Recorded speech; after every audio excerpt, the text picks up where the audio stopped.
Number 2, discuss and consider action on the election-related matters. A, administer oaths of office to Alderman-elect Amber Preston Dankert, John Cole, and Rodney W. Bell, who cannot be with us tonight. Judge Don Engleking will administer the oath.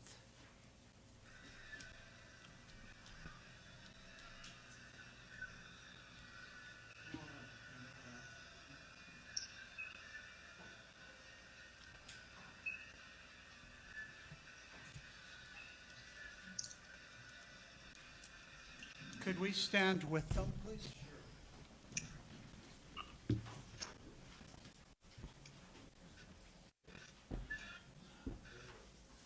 I state your name. Do solemnly swear that I will faithfully execute the duties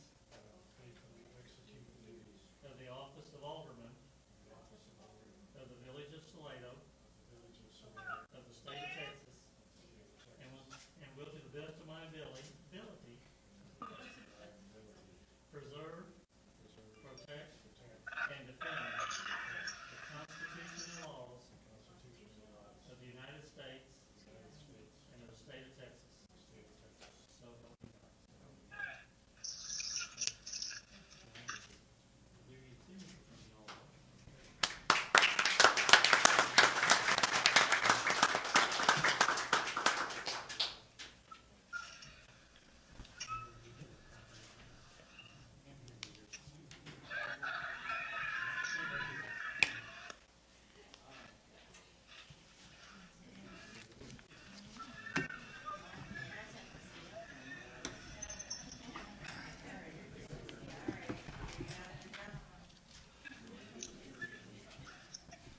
Don Engleking, thank you very much for that.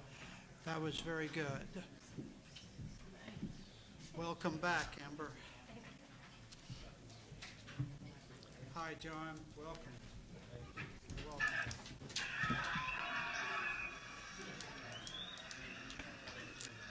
Number B, consider approval of a resolution of the Board of Aldermen of the Village of Salado, Texas, recognizing the public service rendered by Michael McDougall as an alderman for the Village of Salado, Texas. I'll entertain a motion for the approval of a resolution. Move to approve the resolution honoring outgoing Alderman Michael McDougall. Second. Motion has been made and seconded. All in favor, raise your hand, please. Opposed, likewise. Passes.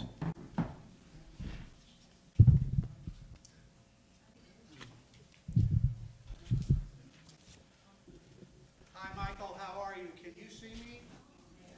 Hello, Mayor. Doing fine here at Dallas Baptist University. About to watch a state playoff game, and so appreciate the understanding as to why I'm not there tonight. I sure wish I was, but as we all know, family comes first. Doing fine.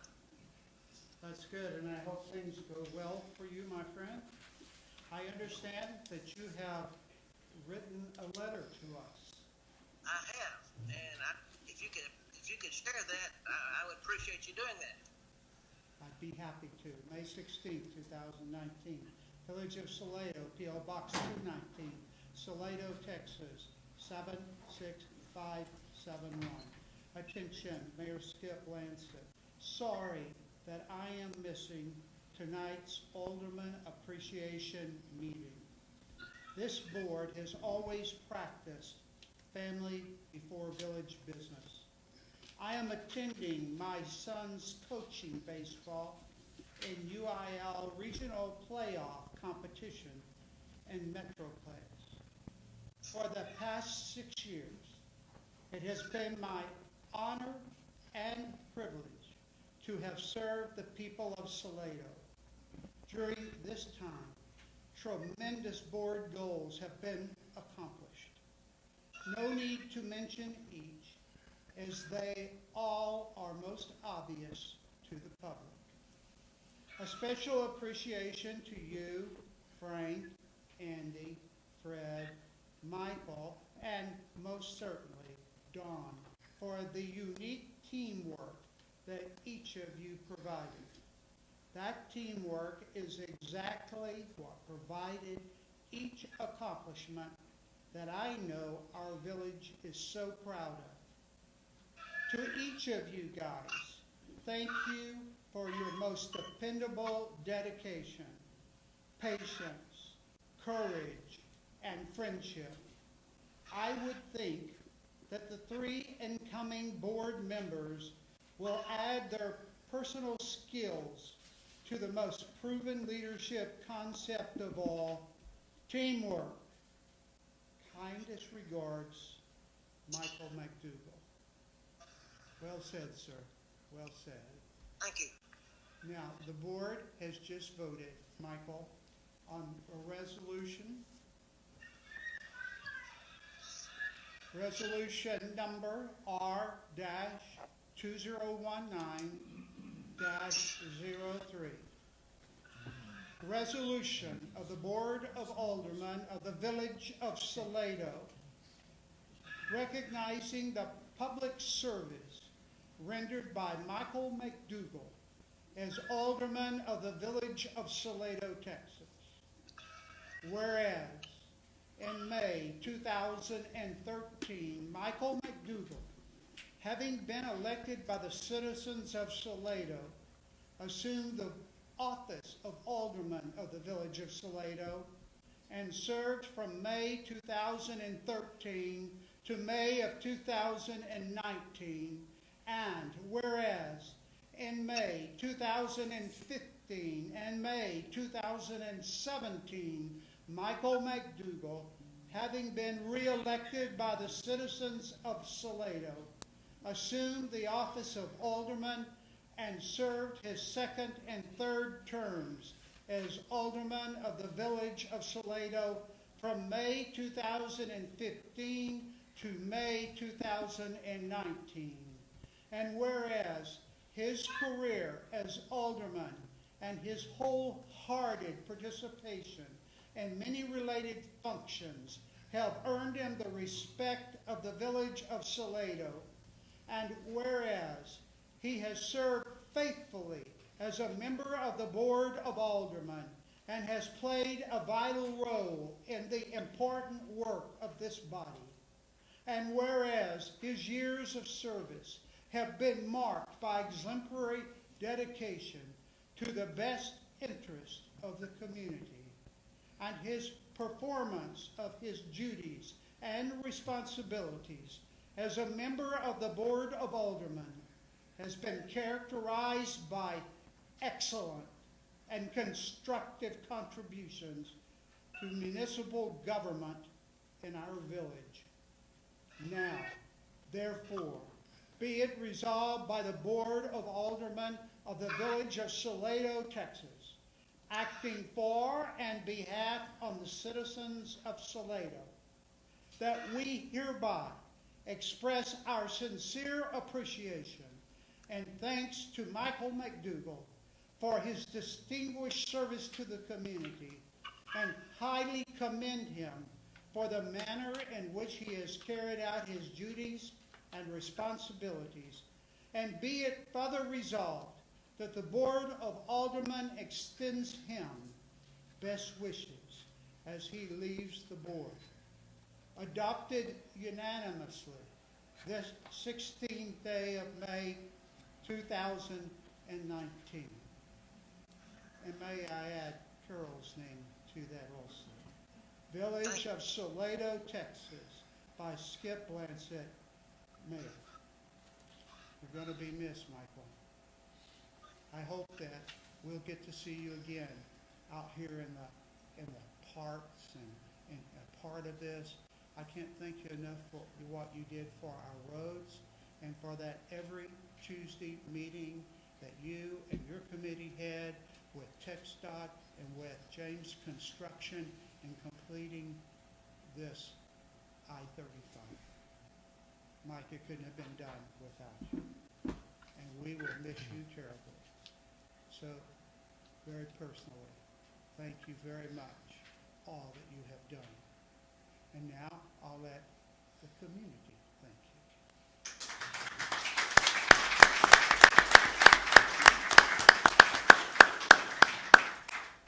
Is there anything that you would like to say? I'd like to say a whole lot more than I know I have time for because you guys have a regular meeting tonight. But Mayor, I thank you very much for those very kind words. And I'll tell you one thing, it means as much to me from 150 miles away as it did from 5 feet away when you said similar things to other people. I also got to tell you that I don't know what all those words mean, but I tell you what, I'm going to look those up tonight and see all the things that I know they are great and good about me. And I'm not used to that. And it's kind of embarrassing sometimes to hear someone talk about you, but I do appreciate the thought of you and that entire board. Certainly, I'm not going to leave out the citizens of Salado because citizens have been wonderful during this past 6 years because we took a lot of advice from them and they gave us a lot of good advice. So, citizens, thank you very much for your many contributions. Thank you, Mayor.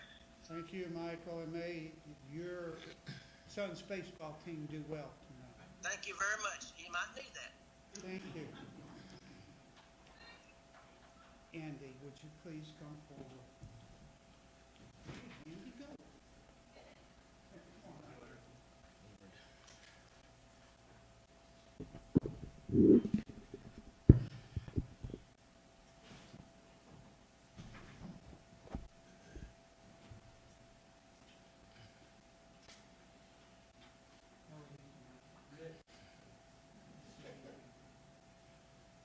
Ladies and gentlemen, we need to pass a resolution concerning Andy Jackson. I'll entertain a motion.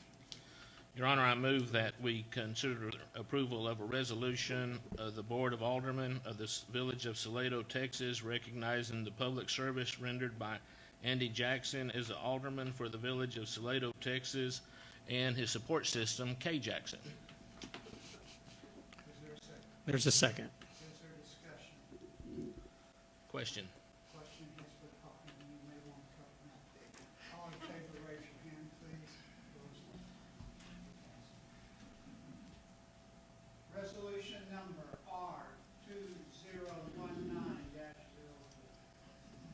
Resolution of the Board of Aldermen of the Village of Salado, recognizing the public service rendered by Andy Jackson as alderman of the Village of Salado, Texas.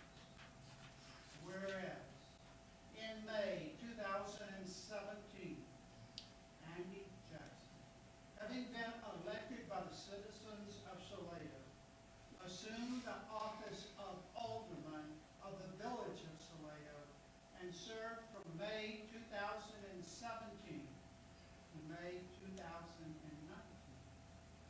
And whereas his career as alderman and his wholehearted participation in many related functions have earned him the respect of the Village of Salado. And whereas he has served faithfully as a member of the Board of Aldermen and has played a vital role in the important work of this body.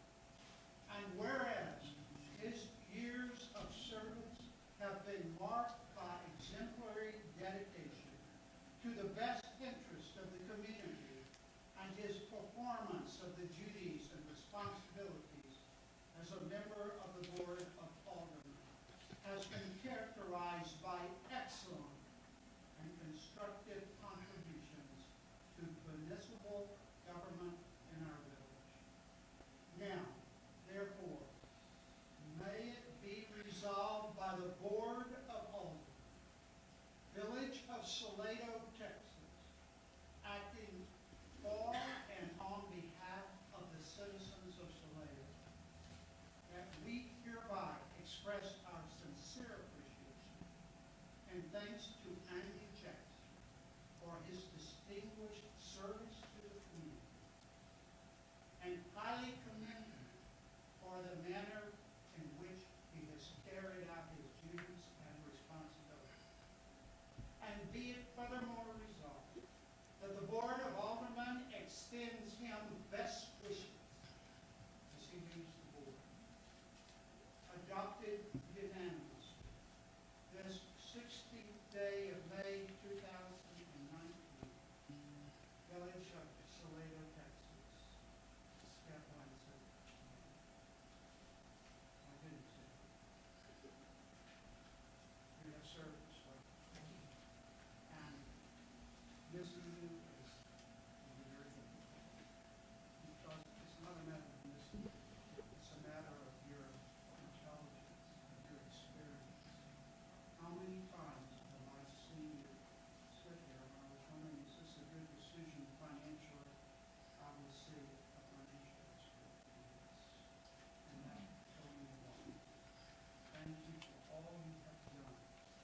Every year at this time, we elect a mayor of pro tem for a term of 1 year. I'll entertain a motion, please. Your Honor, I move that we continue the appointment of Mayor Pro Tem / Alderman Frank Coachman for the period of 1 year. A motion has been made. Is there a second? Motion has been made and seconded. All in favor, please raise your hand. Opposed likewise. Now then, I would like, John, if you would be ever so kind to trade places with Frank, please, because I'm going to need him sitting next to me. Thanks, John. And I will give you the opportunity to, if you'd like to sit other than where you are, please do. That will be entirely up to you. Okay, folks, I know some of you have appointments and things that you need to get to. You're more than welcome, of course you are, to stay here with us, but if you do, I'll give you the opportunity to leave now. Okay, Don? Yes, sir. Mayor, members of the board, I want to run through a few items very quickly.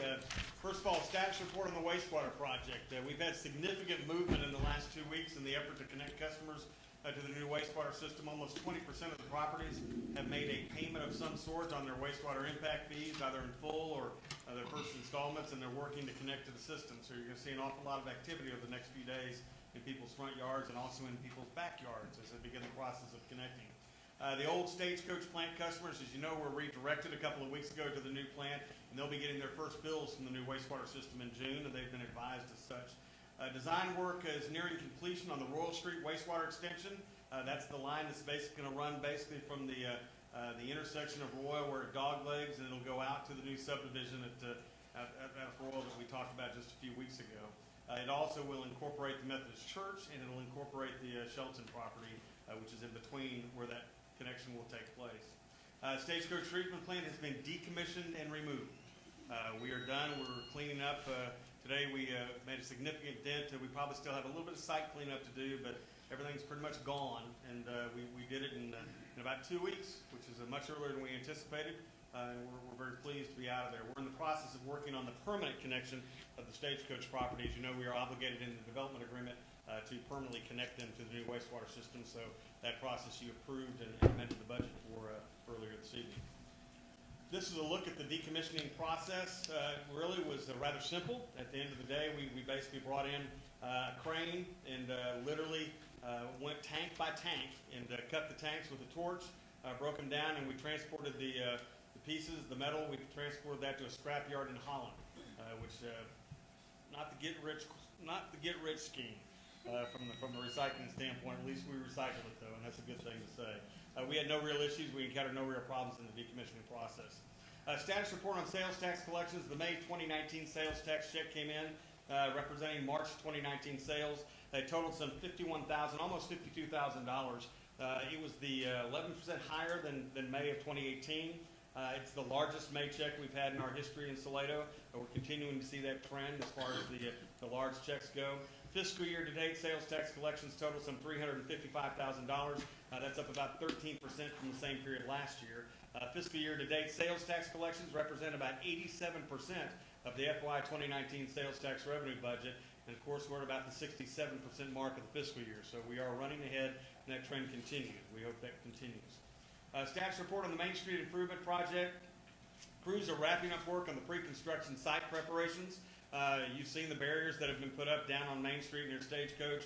There's continuing work putting silk fencing up on the north side of the project, trying to get that done in advance. And for those of you wondering what's going on with the boards up against the trees, that's tree protection. They're not murals for the kids or anything like that, but we've had a few calls on that. But they basically are there to try to protect the equipment from dinging the bark of the tree and damaging the tree in some form or fashion. It's not real sightly, but believe me, you want that in place because the equipment sometimes can do a number on trees. Work will begin on the south end of Main Street and work northward in an X pattern. We've talked about that. We anticipate the actual construction, the actual movement to start next week if everything goes as planned. When I talk about an X pattern, just so if you weren't here at the last meeting, just to reiterate, what they'll be doing is they're going to be on the west side of Main Street, on the south end of town, and they're going to work all the way up to Thomas Arnold. And as they work up, they're going to be installing the drainage, they're going to be doing the sidewalks, they're going to put in the electrical for the lighting. When they get to Thomas Arnold, they're going to jump over to the east side and continuing to work north. They'll go all the way to Salado Plaza. Then they're going to go all the way back to the south on Main Street and get on the east side, work up to Thomas Arnold, jump over to the west side, and work all the way to the interstate. We will have sidewalk all the way to the interstate with this project, as well as decorative street lighting. So I think it's going to be really pretty when it's done. Again, we've got about a year's worth of work to do. Spring 2020 is what they're talking about as far as completion goes. There will be at least one lane of traffic remain open on Main Street. You've seen the realignment. I will tell you, be extremely careful parking down in the area of the construction zone if you have business down around Chupacabra, down around Stagecoach in that area, especially during the construction day itself. They're trying to leave some room for some vehicle parking, but if you got an SUV, if you have a large pickup truck, you really probably need to walk a little bit to get to where you're going, because it's going to be a little tight as far as getting in that parking situation. There'll be some signage up, obey the signage, and most definitely, whatever you do, please watch out for the workers. There are going to be a lot of folks, and there'll be a lot of activity going in different directions over the next few months in this particular area. As we've talked about before, they will be closing Main Street, at least a portion of Main Street, and there will be an established detour route that will be well signed, and that's going to be right at Rock Creek. And that closure will take place starting January 5th, and it will be closed for no longer than 40 days. If I were a betting guy, you're probably going to be looking at about 30 days. There's an incentive clause in there, and that's normally a pretty rich incentive clause that will cause that contractor to get out of there longer than the 40 or shorter than the 40-day period that's been allotted. The total price tag on the project is $5.2 million, and again, expected to be completed in 2020, summer 2020 to be exact. Very quickly, just a note about the minimum lot size task force. They met this week, and if you can please mark your calendars, they are wanting to have a workshop with the new board, and they're wanting to do that on June the 4th. June the 4th. And that would be a 6 o'clock workshop here. Don't anticipate it lasting more than about an hour, but I think they're interested in getting some direction and getting your thoughts on how you all feel about minimum lot size and how that issue should be potentially addressed. They just want to make sure that everybody's on the same sheet of paper and that they're thinking the same way y'all are thinking as far as the direction that they're expected to head. And then on June the 11th, there will be a public input meeting. We're not calling it a public hearing, it's a public input meeting. It'll be a very informal give and take exchange. They're interested in hearing how the public feels about minimum lot sizes as they work through that process. So they're doing some good work, and they're getting started, and they're excited about what they're doing. Mayor, very quickly, let me talk about the flooding. Yes. I did leave that off, but I don't want to do that. I guess I left it off because the last time I talked about this, all heck broke loose a couple of days later, and we got hammered by some heavy rain, heavier than we talked about at the last meeting. But I think it is worth noting that indeed on April the 24th, we had a rise that we talked about at the last meeting of about 7 to 8 feet on the creek, and May the 3rd put that date to shame, to say the least. We had close to 5 to 7 inches of rain that fell in the morning of that date, May the 3rd. The creek rose consistently through the morning to the point where it crested around lunchtime, somewhere in the neighborhood of about 12 and a quarter, as far as the highest level recorded on the Salado Creek since the gauges were put in, just so you all know. We were within about 8 feet of the bottom of the gauge, which is a pretty significant movement when you start looking at those type of numbers. We had about 6th Street closed at the peak of the flooding due to high water, including Main Street, which we'll show you some pictures in a minute. We had 3 vehicles that ended up getting washed out, not washed down the creek, but washed out. They got stranded in high water. And then we had at least one home that took some water, minor water, which was a good news. We had a couple of others that were threatened. We did pass out warnings to property owners, not any type of mandatory evacuations, but we did do precautionary warnings to several properties along the creek, off Center Circle and down around the bend, just to be wary of what was happening and to keep an eye on the water to make sure that that we're prepared to move to higher ground if necessary. This is what it looked like in the morning as that creek was starting to push over. This is the one-lane bridge. This was the one-lane bridge at that time. And you can see the significant rise that's taking place as it comes over that crossing. This is one of our vehicles that went under. This was on Chisholm Trail. We've talked a lot about the flooding issues in that particular area. This particular car lost sight of the edge of the roadway and simply drove into the culvert. This is a look at the waters as they were coming into town upstream on the Salado Creek. And of course, they came in rather quickly and rose very quickly on the Serena statue. Did not go over the top of the Serena statue, which was interesting. Came very close, though. It did come over the top of the Main Street Bridge, which is the first time that's happened in many years in this area. And I will tell you, it came up, and it came up very fast over that bridge. This is a look back at the Main Street Bridge from the Interstate Access Road. And you can see that the Main Street Bridge is that very faint disappearing line at the top of the picture. The water was moving fast. It was a torrent. And it also brought a tremendous amount of debris. And this is an example of some of what was left on the bridge from the floodwaters as they began to recede. They obviously deposited what was flowing down the river. We're talking about, we had trees that were anywhere from 45 to 50 feet in length that we were pulling down the river that were going through that crossing, slamming up against that bridge. And we'll talk about that in just a moment as far as the bridge itself. As I mentioned, there were some homes that came very close to taking water. This is one home that actually got a little bit wet, not seriously wet, but a little bit wet. We have some others that faced some water as a result of some street drainage. As far as our infrastructure goes, we really only had one road that suffered any significant damage, and this is a very minor area over on Mill Creek that on top of a culvert where the asphalt was lifted off, and we have that scheduled for repair. So really, all things considered, considering the amount of water that was going over our infrastructure, we fared really well. This was the one that we had grave concern about. TxDOT came in, and I want to thank TxDOT publicly for the rapid response they gave to get down there to Main Street. I closed that bridge, and we called TxDOT to come in and provide the reinforcement on the closure from that standpoint. I closed one end with my pickup and the other end with about 4 cones until they got there, and then we moved on and did other things. Well, as the waters came down, they have an obligation to clean it, and they cleaned it. They cleaned it, quite frankly, in kind of an abnormal way, and we've had discussions with them about that and how to deal with that, and I don't think we're going to see that problem in the future. But what they did was, instead of bringing in a dump truck and taking the debris and putting it in the dump truck and hauling that dump truck off, what they did was they threw it back in the river, back in the creek. They threw some debris on the upstream side, and they threw some debris on the downstream side. And what you're seeing right now is the result of the debris they threw on the upstream side, which actually created a damming effect. Obviously, you know, we had some additional rainfall that fell in the next 72 hours, which had us rather concerned about what was to come and what would happen to that bridge. If you're not familiar with what happens in a lot of these cases, is when you build up enough debris and enough force, enough pressure on the upstream side of that bridge, it can actually snap that bridge and pull that bridge over. We lost one in Hays County back in 2015 that was about 40 foot tall as a result of the damming effect. This one, obviously, the lower center bridges are going to last a little bit longer than the higher center bridges, but they still have that risk. We called TxDOT the morning when the forecasts were starting to look pretty grim in the days that followed, and we're told that it would probably be about a month and a half before they'd get it clean. And that to us was not acceptable at all. And our concern was we need to get that out of there. So we went ahead and secured a contractor, and we got it out of there. And I apologize to the Baptist Church for the debris load that we've left on their side, but I think they're grateful probably too that we were able to get that out and avoid backing more water onto their property. But our contractor went into the high water and actually pulled the debris out. As I mentioned, anywhere from 35 to almost 50 foot long trees did we pull out of there. Tremendous amount of debris. The blessing in this situation was it brought down enough gravel. It brought down enough gravel that it provided a pretty good foundation for that skid steer to actually manipulate and get in there and pull that stuff out. And that's the debris load that sits right now up on the Baptist Church bank. And TxDOT's in the process, and our contractor will also assist them with getting that debris load off. We've talked to them about in the future. We understand and are grateful for the fact that they're there. They're a partner of ours, and I'm not going to criticize them. But we've talked to them about the fact in the next situation, could we please, maybe take the time and get the dump truck in there. We're comfortable leaving that road closed another 2 hours if that's what it takes. But throwing that debris in the creek to the point where, number one, it either dams up that bridge, or number two, it goes downstream and starts damming up other issues where we have other environmentally sensitive areas, but also some low water crossings. It's really not productive. And they're agreeable. They understand, and they apologize to us from that standpoint.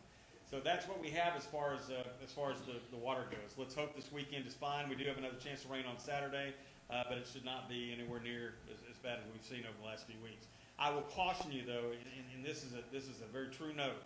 If you study the weather patterns and you see what we're looking at, we are literally in a very similar pattern, let me put it that way, that this state found itself in back in 2015, in which we had the wettest May in the state's history. And if you've seen some of the projections that have come out over the last few days, and some of the actual readings we've seen across the state, there are some areas in the state that have had double the normal May rainfall already, and that includes topping what happened in 15.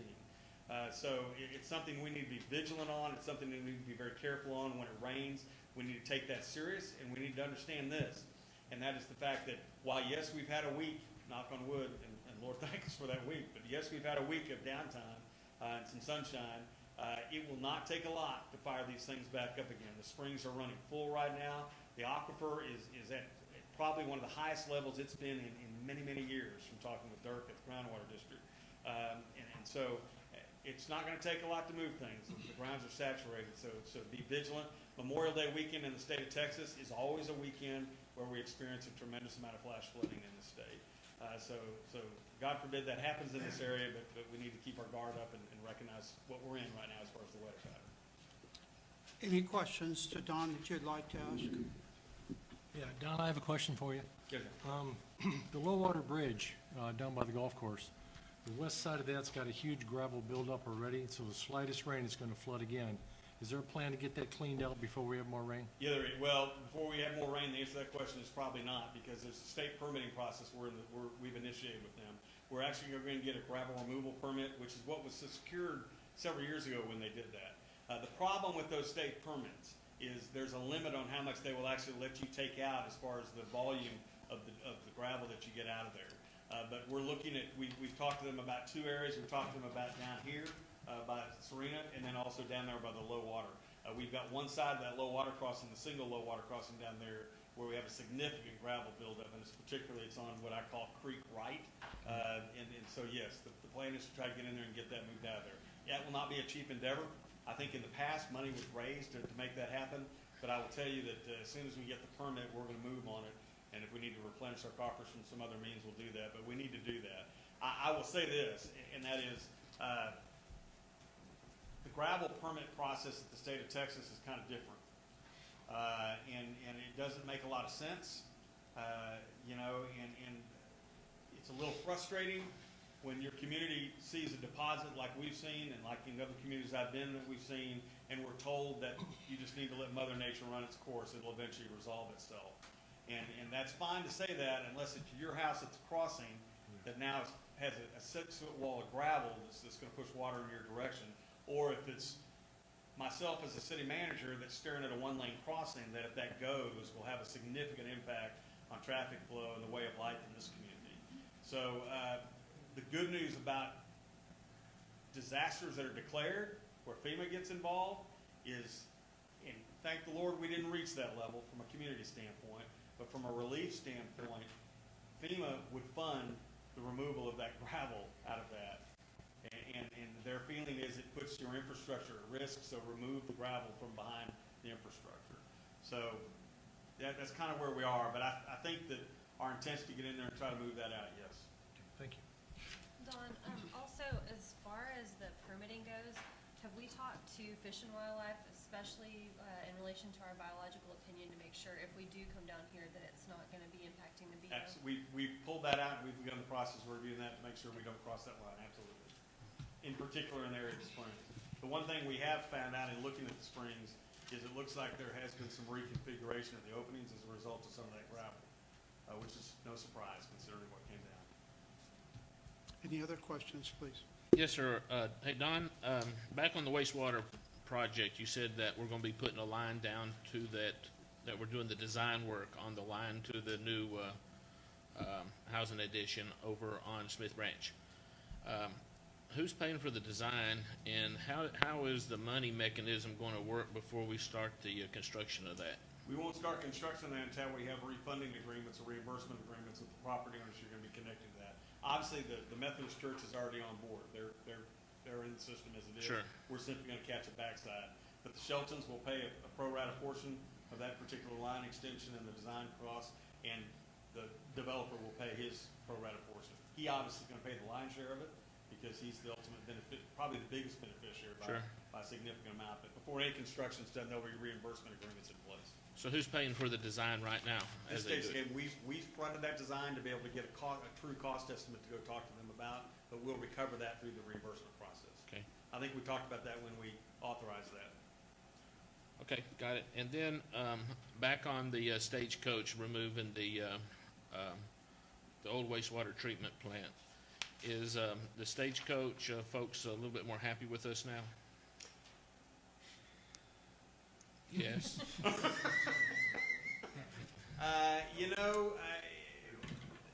We made a couple of calls to Mr. Light and never gotten a call back. We have opened a very good line of communication. We already had a good line of communication with the managers, so our tourism department. But we made a point to go over and above to engage the management before we started to work, to introduce them to contractors and to keep them up to date with any changes that are taking place. And they've been very cooperative, been very polite, and very positive. I will tell you this also, and that is they're working very closely with Capital Excavation. And Capital Excavation is doing a very good job as far as the Main Street project too, in recognizing the significance of that facility to our community, but also recognizing they have significant events. Like this weekend, there's apparently a big wedding that's taking place over there that Capital's making some adjustments in their work plan to accommodate. So far, no criticism, knock on wood. Okay, but if you go back and look at it, the promises that we made to get that thing taken down, we met by what, we completed it early by 30 days or 45 days? Or Almost 30 days. Almost 30 days. So I think that your contractor and how that process went pretty much as best as we could at that time. And that was working 4 days a week instead of 5. Okay. And then on Main Street, there's a lot of right-of-way where we've gone down there, or not we, but the TxDOT has gone down and marked where the right-of-way is going to be. And has there been any communication with our all the residents and the businesses along there, or how's that process going? We've not gotten any phone calls. I expect before it's all over, we will get some phone calls about people recognizing where the state lines really are. Because I think that when they realize what the flagging means and they realize what the lines mean, and when they start seeing some actual improvement where that's going to happen, I think people are going to realize. I think I've had one discussion with someone going, I didn't realize the right-of-way was that close to my front door. And as I mentioned, and we talked about this in the beginning, there are a couple of buildings in this town where actually part of the building is in the state right-of-way. That's just the way it developed out. Okay. And the last thing I had is that we've talked before about having a 911 type of reverse 911 where we can issue early June that we'll have that in place. Okay. Cool. Thank you. Yes, sir. They've got the maps finished. So that's good. Any other questions to Don, please? Don, tell the contractor and make sure that some of the plants that grow in the creek close to the low water, those things get really thick and they'll catch dead animals coming down. Now you've got a health problem. So hopefully we can take some of those plants out. I have one more question. Sorry, I haven't listed and I sort of went past it. Back on the wastewater project, are we doing any more conversations with Brookshire's or any of the hotels, or where are we looking at about future expansion besides going past the Methodist Church to the new addition over there? Libraries, Brookshire's, we've had some discussions, and we will reintroduce the discussion going up the east side of the interstate as we get closer. But the most recent discussions have been talking to the library and Brookshire's. Did we have much of a discussion, or? They're interested, and we're getting cost estimates right now, preliminary cost estimates. Okay. Thank you. Any other questions, please? I'm still kind of puzzled why Brookshire's wasn't in the original. Me too. Yeah. All right, we're going to go into the public hearings now. Public hearings are an opportunity to hear from you, the citizens here. I'll give you 3 opportunities, 1, 2, and 3. Each one, you have the opportunity to get up, come to the microphone, introduce yourself and where you live, and the time is 3 minutes. At the end of 3 minutes, we will call time for you. The first one is this: hold a public hearing on the proposed voluntary annexation of the William Road right-of-way from West Village Road to Farm to Market 2484 in Bell County, Texas. Public hearing, time is 7:08. Mayor, this is the first of our scheduled annexation hearings. This particular hearing relates to the proposed voluntary annexation of the Williams Road right-of-way from West Village all the way to FM 2484. This, of course, will facilitate the voluntary annexation of the school district properties on the Williams Road. The service plan we outlined at the last hearing, it's rather straightforward. And that is, once annexed, our police department will assume patrol coverage in this particular area. We'll assume road maintenance responsibilities. You know, the county will be going in and widening that road at county cost, in the coming weeks, in an attempt to help facilitate the construction of the new school and other expected development in that particular area. Garbage collection will be the responsibility of a private contractor, the school district's choice. As you know, we have a couple of garbage contractors in the city that have agreements with us, so that's where that will be held. Fire and EMS service will be exactly who's providing their coverage right now, and that is our Salado Volunteer Fire Department and Temple EMS through AMR.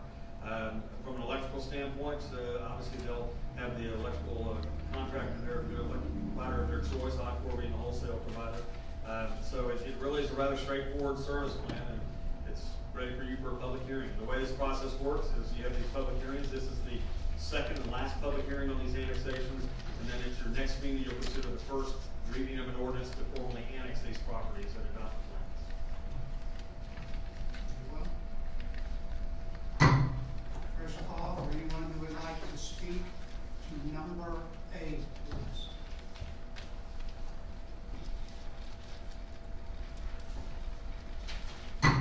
Second call for anyone who would like to speak to number A, please.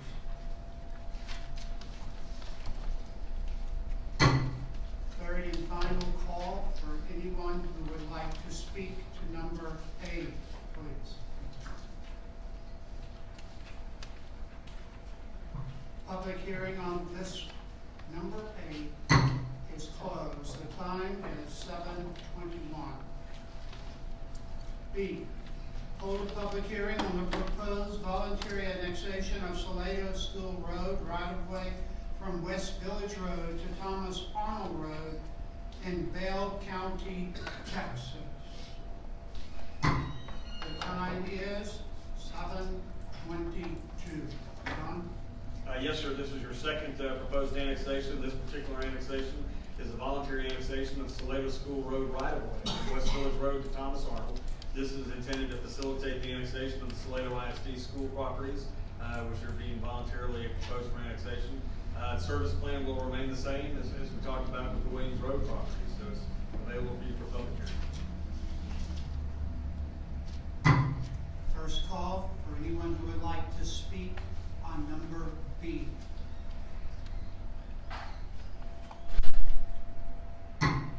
Second call on anyone who would like to speak on B. Third and final call for anyone who would like to speak on B. This closes the public hearing on number B. The time is 7:23. Number C. Hold a public hearing on the proposed voluntary annexation of the Salado Independent School District properties located on Williams Road in Bell, Texas. The time is 7:24. John? Yes, sir. As you know, the Salado ISD has petitioned the village to voluntarily annex the Salado ISD schools on Williams Road. This will be the high school and the new school that's being built. We talked about the service plan. It's the same in this particular annexation too, with one addition. And the one addition on this, and that is the fact that we anticipate bringing forth a interlocal agreement with the school district to provide school resource officer services to the Salado ISD campuses as a result of this voluntary annexation. Also, as we discussed at the last particular public hearing, there will also be a couple of other interlocal agreements coming before you. One relating to the reimbursement for the construction costs of wastewater services to the school, which the school district has agreed to, and the other being relating to any type of future development issues that may arise on the school properties and how the village will handle those as far as collection of fees, inspections, those type of things. So it's before you tonight for a public hearing. Second and final. Very well, we have one citizen's comment at this one. John Newman.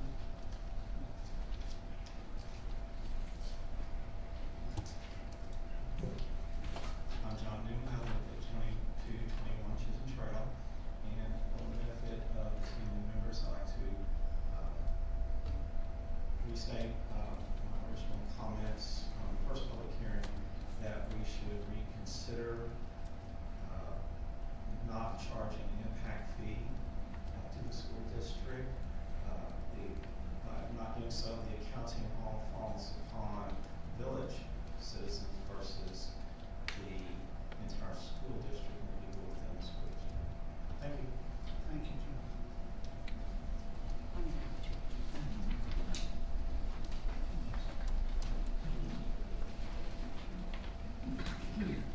Linda Reynolds, 507 Santa Rosa. In this recent campaign, we were asked by the village voice, the candidate's voice,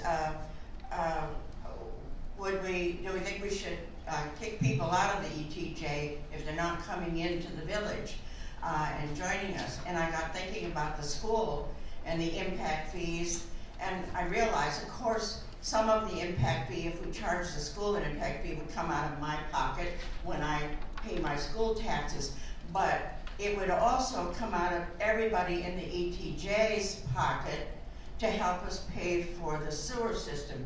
So I began to realize that there might be a certain logic, even though there's a little bit of borrow from Peter to pay Paul, but it is a way to get the ETJ folks to participate in the financial soundness of our sewer system by charging an impact fee. I don't know if you've already got an agreement with the school district or not, but it is a brand new building. That's what impact fees are supposed to be for. And it does seem as though it is a way to get the ETJ to kick in a little bit and help us out. Just a thought. Thank you. Thank you. Second call. For anyone who would like to speak.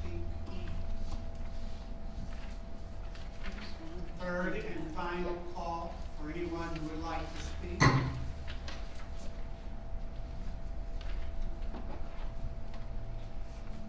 At 7:26, this closed the hearing on number C. Number D, hold a public hearing on the proposed voluntary annexation of the Salado Independent School District properties located on Salado School Road and Thomas Arnold Road in Bell County, Texas.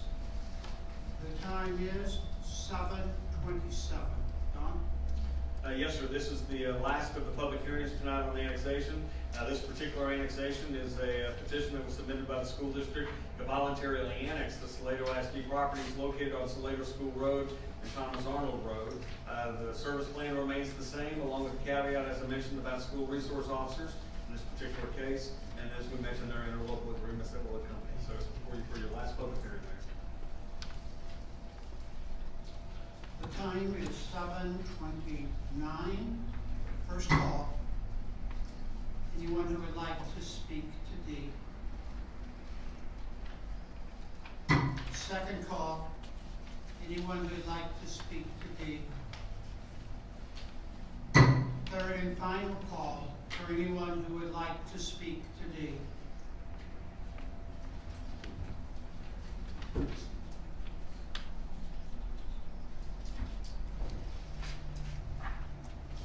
The time is 7:29. Hearing is closed on D. Public hearing is closed. We're now going back to our agenda and the regular board minutes. Board of Aldermen. Discussion and possible action. Number 5. Discuss and consider possible action regarding the proposed abandonment and transfer of ownership of 2 portions of right-of-way located northwest of the intersectional of Royal Street and College Street in Salado, Texas. Don? Yes, sir. Mayor, members of the board, this is a particular request that has come from Will Lowry, the owner of the Creek, as you know. He is formally requesting the village consider abandoning and transferring ownership of two portions of right-of-way located northwest of the intersection of Royal Street and College Street in the downtown area. Specifically, the subject portions of right-of-way flank the northern and southern boundaries of the 0.61 acre tract of land owned by the Salado Inn on the Creek, located behind Barrow's Brewery. Title research indicates that portions of the right-of-way are publicly owned, despite the fact that in the past, at least two individuals have attempted to claim adverse possession of the subject public property. You know, you really cannot claim adverse possession of public property. In fact, the Salado Inn on the Creek is currently paying taxes on the subject properties. The owner of the Inn on the Creek has requested the village abandon and transfer ownership of the sections to the Inn on the Creek, as the subject properties are surrounded by private property on three sides and have no access to a public street or any type of planned public use at this point. The staff is recommending the board consider the request favorably. Will is here right now, along with Claire Hartman from the title company. They're here to answer any questions you may have regarding their request or the history search on that property. Well, and Claire, do you wish to speak or address? I'll only answer any questions on me. Questions, please, to Don. I just have one question. Is there any proposed construction on that property should this be transferred to you guys? Not that I'm aware of. I'm just curious. I mean, I know it floods, and so just adding infrastructure to that area, I think it, I don't mind the transfer, but just wondering if there was something planned for that. Presently, I do not have any construction plans for those pieces of it. And obviously, as you know, if there was to be construction, it would have to be compliant with the flood ordinance too. So. And the way this process works is, if you choose favorably to move forward with this tonight, you'll direct us to draft an ordinance, and the formal ordinance approving the abandonment and transfer goes on the next meeting. I have a question. Sure. Does this land, is it shadowed by the historical overlay? It is surrounded by a property that's owned historic district, yes. So this, And it would be part of the historic overlay. When that historic overlay is developed and put in place, I would assume it's kind of in the heart of that district. okay, so would it be wise to get the input from the historical community on this issue before we make a decision? It's your thought process, if that's what you like. It's a transfer of ownership, not any type of development. I would assume if they do any type of development, our guidelines right now require permits for properties in the historic district to go to P&Z for review. As part of that review process, the Historic Society is consulted as far as the proposed development. Thank you. Sure. Other questions, please?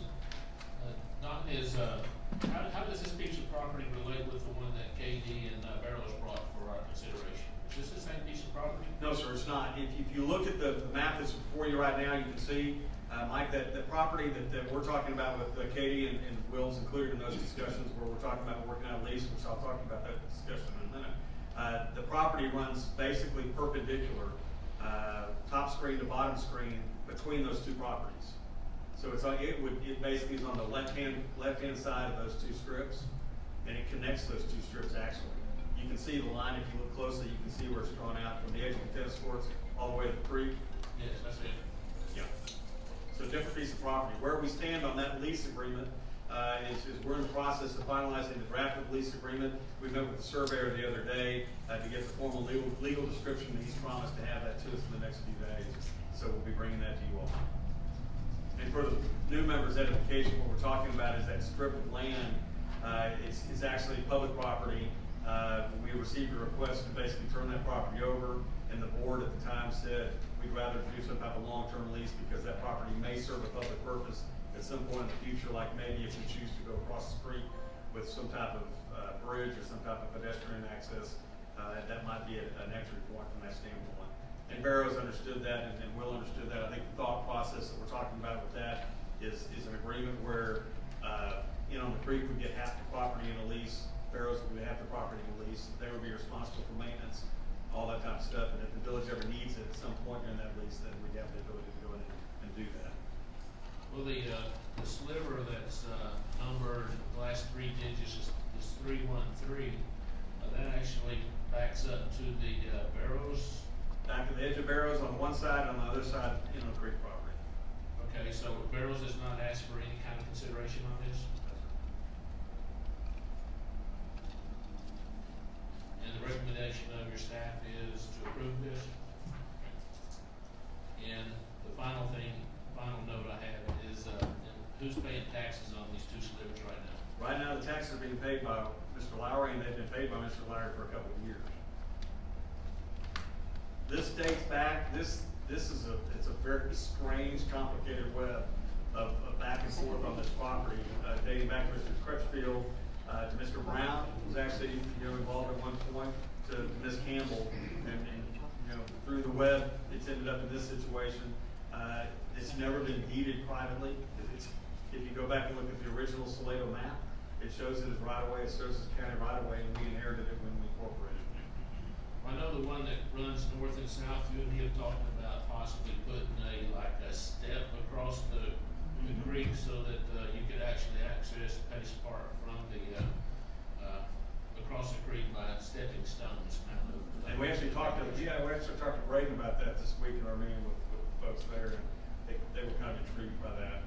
So, the concern obviously they've got, and we need to be sensitive to, is how the public comes off of that. Right. And gets onto their property. We can't be really dumping. Plus an ADA, plus, the Corps of Engineers, permit for, the water flow restrictions, waterways restrictions. But that would be something I think that, the city really needs to look at, because that would, instead of people having to go all the way around the bridge, and, then we could actually have to go with that, but I'm not sure how we'd make that ADA or. What you could actually do is you could actually potentially make the existing bridge access the ADA crossing point for the creek. And that would be something we'd obviously have to try to see if we could work out with the feds to see how they would go for that. But that crossing, the walkway that's on the downstream side of the Main Street Bridge is actually wide enough for an ADA crossing, and it can be designated as such. And then maybe you could use the other one. I think the bigger challenge you're gonna run into is that you hit it on the head, and that is the issue of development in the floodway and making sure you don't do anything to impede.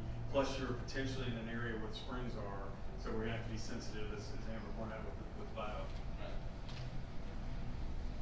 Okay, thank you. Absolutely. I have one more question. Yes, sir. Is there any proposed value to the land right now? How is it zoned? In our eyes, it's right away.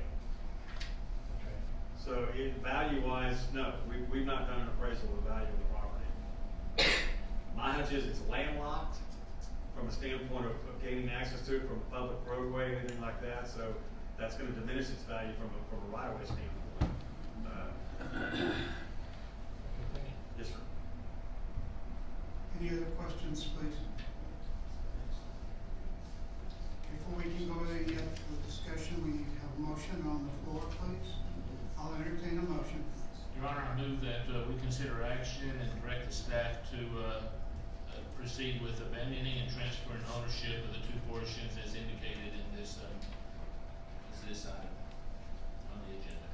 Yes, sir, second. Second. Motion been made and seconded. Discussion, please. Question has been called. All in favor, raise your hand, please. Opposed, likewise. Passes. Number B, discuss and consider possible action regarding a proposed FY 2019 operating budget for the Salado wastewater system. All right. Don? Yes, sir. Mayor, members of the board, this is a housekeeping matter, as you know, with the wastewater system coming online. We felt it important to go ahead and put in place a budget for the remainder of the year. Obviously, in the upcoming budget process for the coming year, you'll get a full-blown budget. When you look at this particular budget, the thing to keep in mind is this is only a budget that's basically encompassing the months of April to the end of August, or end of September, excuse me. So hence the reason you look at some numbers, they're kind of out of whack as far as the totals and things along those lines. The way it is set up, just so you know, and we talked about this in the rate process, is our monthly service fees are intended to cover the annual operating costs of that plant. The way you're out of skew in this initial budget is because you have a couple of months where customers are not connected to the plant. You've got operators you're having to pay for to help get that plant seated and started up. So you're looking at a monthly operating cost just from the contract standpoint of somewhere around $13,400. And so you can see you've got a couple of months without customers connected, but you're still obligated to be in the neighborhood of about $26,000 on the check. So, looking at it, it shows that you'll run about a $36,000 deficit through the end of the fiscal year if everything goes the way it's projected to this point. But again, we talked about the fact that this was going to be the case going in. It should balance out when everybody gets connected to the system as we continue to see growth. You'll actually begin to see a little bit of a surplus built into that situation. The good news is in this particular budget is we have found a provider that's going to give us a significant savings in our electrical costs, which were originally projected on an annual basis to be close to $50,000, and we think it's going to be significantly less than that, which is good. This is a wastewater plant. The water bill is a very cheap bill for this plant because, quite frankly, we're relying on other people's water and not necessarily our water in this situation. Your big costs in this budget are basically your electric costs and your contract operation costs, and you've locked down the contract operation costs. The other thing to keep in mind in this first year to a year and a half, maybe 2 years in this project, is we're really not anticipating much repair. You've got everything under warranty, first of all, as far as the plant goes, for at least a year. As far as the collection system goes, unless you have some type of issue with the lift stations, which again, those are under warranty too, we're really not anticipating line issues in this first year. So you're not going to see much added cost over and above the standard operating contract that you guys approved a month or two ago. So it's before you tonight for approval, just so we have a budget in place to run to the end of the year on. Questions to Don, please. You'll average, if you look at the average monthly bill revenue when all customers are connected, it's going to be somewhere in the neighborhood of about $20,000 a month. With all customers connected. That obviously will change and vary as the system grows and as people's water use changes and goes. Any questions to Don, please, concerning this? I'll consider a motion, please. Mr. Mayor, I move we adopt the proposed fiscal year 2019 wastewater fund budget. Is there a second? Motion's been made and seconded. Discussion, please. Question has been called. All in favor, raise your hand, please. Opposed, likewise. Passes. Number C, discuss and consider possible action regarding a proposed FY 2020 Village of Salado budget calendar. John? Yes, sir. It's that time of year. It's budget time, and I don't want to. It's not as daunting of a task as it looks on paper, but there will be some meetings and there will be a couple of extra meetings. We've tried to schedule the budget preparation process around your regular meeting schedule as much as possible, but again, we also have added in a few extra workshops and special meetings. We give this calendar to you in the beginning for consideration, so you can begin looking at your planner and you can begin marking dates so we can make sure you're part of this process. For those of you who've never been through our budget process, we try to simplify it, dummy it down, if you will, as much as possible. But our staff is in the process of working on the proposed budget, and what you're going to see is you will see actually two budgets presented. You're going to see a budget that's presented that we're going to call a needs budget, and it's going to be a budget that is going to be so far out of whack you'll probably be calling 911. Or you're out of your mind. It normally is a budget that is clearly a strong deficit budget, but it's intended not to present you a wish list, but it's intended to present you a true needs list from our various departments as far as what they feel their actual needs are, trying to make it work over the next 2 to 5 years, which means you're going to be seeing some manpower in there, you're going to be seeing some equipment in there, and it is not our intent when we present that budget to you to say we want you to adopt that budget. It is our intent to help begin the education process for everybody about what our needs are, so as we progress over the next 2 to 5 years, we can begin to see whether those needs really need to be met in the budget processes to come. So keep that in mind as far as that goes. The second budget that you will get, which will be the mayor's proposed budget, and that will be a budget that will be his proposed budget that will be worked on with staff, that you all will be asked to basically review, modify, tweak, hold public hearings on, and move forward on that. So we've scheduled some public hearings.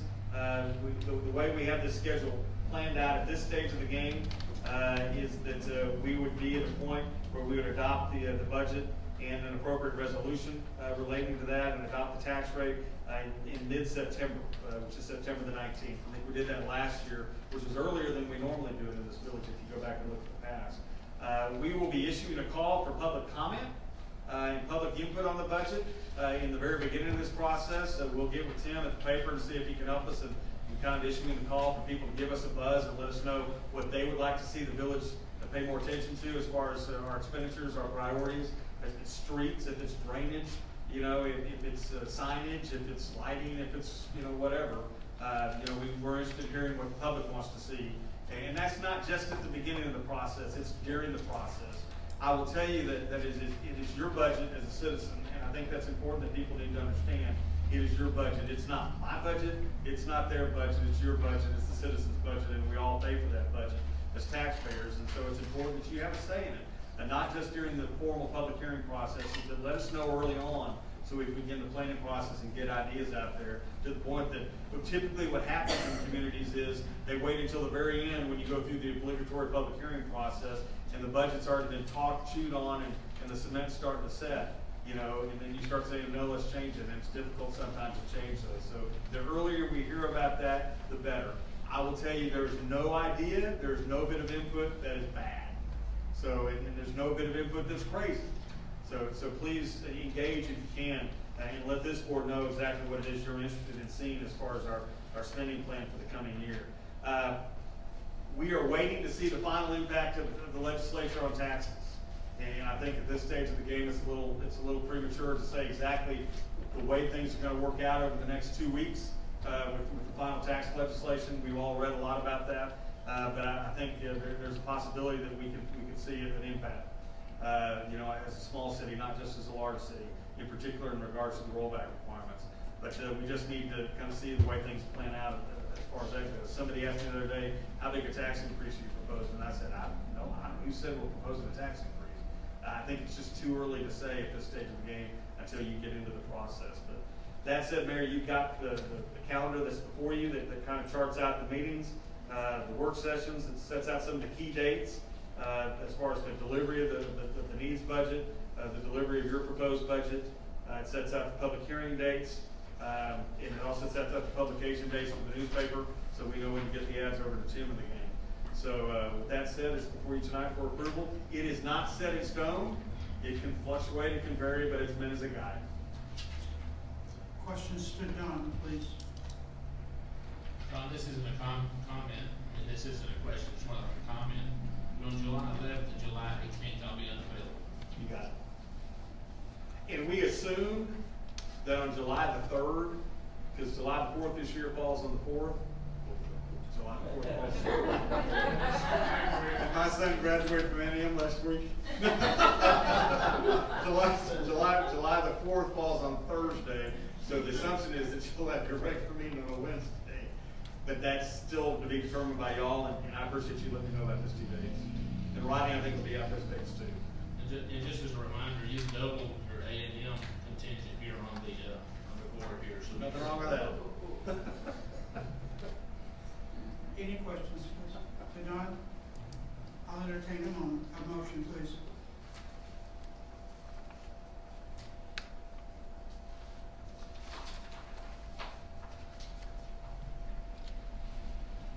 Your Honor, I move that we adopt the budget preparation calendar as presented tonight. Is there a second? Motion's been made and seconded. Discussion, please. Question has been called. All in favor, raise your hand, please. Opposed, likewise. Passes. Discuss and consider possible action setting the date, time, and place for the FY 2020 Village of Salado Goals and Priorities Workshop. Ron? Yes, sir. Members of the board, we made mention of that in the previous calendar. I need to nail down a date which we're good with. Maybe this isn't the meeting to do that in. We may want to wait until Alderman Bell is present, so we've got his calendar taken into account too. But this is a meeting that we need to try to have as early as possible before we get too deep into the budget, because this could help shape how we start allocating funds in that proposed budget. This is a workshop that we have held We've done it a couple of ways. We've done it on a Saturday one time, and then we did it on a weekday one time. And it's normally about a 2-hour session, maybe a 3-hour session, where we literally pick your brain and ask you guys what are some of the projects you want to see done, what are some of the things you want addressed, as far as expenditures, as far as policies, as far as, where you're interested in seeing the future go, more economic development, whatever. So we're interested in trying to get a date that would work for your calendar. You obviously know June the 4th is going to be tied up. So is it something you'd like to do maybe mid-June? We need to do it obviously before July because we've got 2 members who will be out in July. Based on the calendar we just adopted, we said June 22nd. I'm game with that if y'all are good with that. I just want to formalize it. Any questions to Don, please? I'll entertain a motion, please.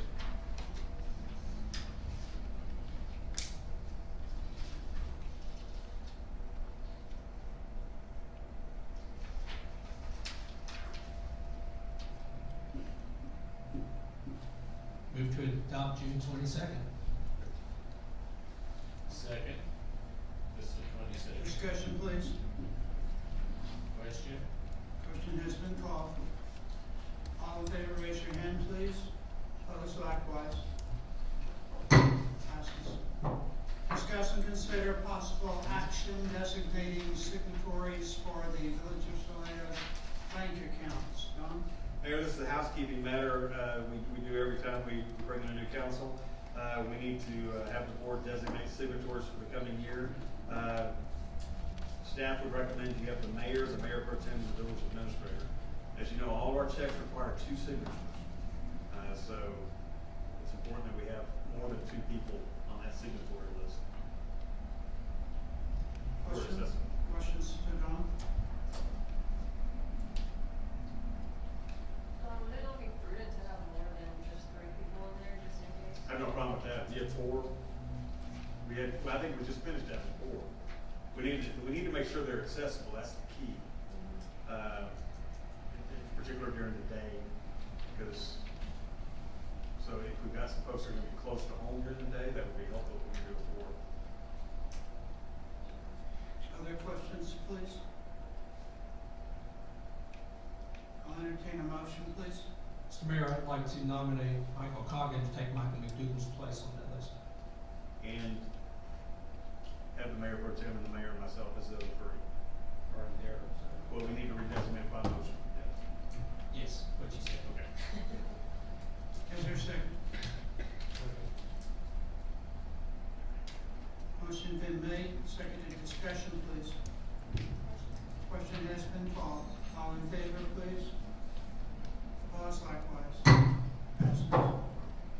Discuss and consider possible action regarding plans for the Salado Rotary Club barbecue cook-off. Excuse me, May 25th, 2019. Don? Well, we missed dinner tonight, but it's time to eat, I guess. So we'll tell you it's barbecue time in Salado, Texas on May the 25th. That the Rotary Club is going to be having their 2nd annual barbecue cook-off. Last year's smelled darn good, and I understood it tasted darn good. And you know, this is a fundraiser for Rotary, which is a valuable part of our community, and they basically scatter barbecue cooking teams up and down Main Street, and then they go through a sampling and a judging process, and then they go down and have a contentious revealing process of declaring the winner. Last year's was an interesting observation watching it take place, but it's a great event. They really do not get in the way. They're aware the construction is taking place, and all they need to do is move their rigs back beyond the capital excavation, and they feel they can make it work. So I will tell Deanna Whitson is here. She's with Rotary Club. If you have any questions or would like her to talk a little bit more about the event, she's here to help as a resource. Dan White, would you want to say something, please? You can come up to the microphone if you'd like. When is she from, Barbara?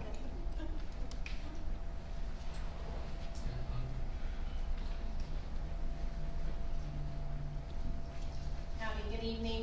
Yes, we're getting ready to do our 2nd annual barbecue cook-off, and it's open to the public.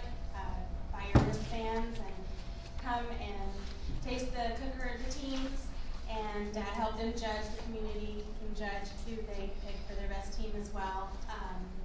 Anyways, family event, fun for the community. We bring a lot of people from outside of the community here as well, and they appreciate you guys letting us do it. Hope everybody can make it. Any questions to the omnibus? Comments? It was fun. Yes. It's very, very good. Thank you. I'll entertain a motion, please.